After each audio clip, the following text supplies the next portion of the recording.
இங்கு தினமும் 150 பக்தர்களுக்கு அன்னதானம் நடைபெறுகின்றது. இங்கு ஏழை எளியவர்களுக்கு திருமணம் எந்தவித தொகையும் பெறாமல் நடத்தப்படுகின்றது. தங்க ரதம் ஒன்று தயார் செய்து தங்க தேர் நேர்ச்சியையும் நடைபெறுகின்றது. வாகன பூஜைக்கு பெயர் பெற்ற ஆலயம் இது.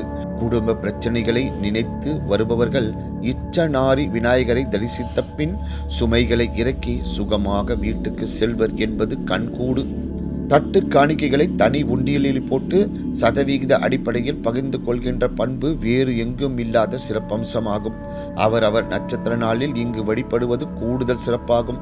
ஜாதகம் இல்லாதவர்கள் தமிழ் வருடப்பிறப்பு, தமிழ் மாத பிறப்பு, சங்கடஹர சதுர்த்தி, விநாயகர் சதுர்த்தி போன்ற நாட்களில் தரிசனம் செய்தால் பன்மடங்கு பலன் உண்டாகும்.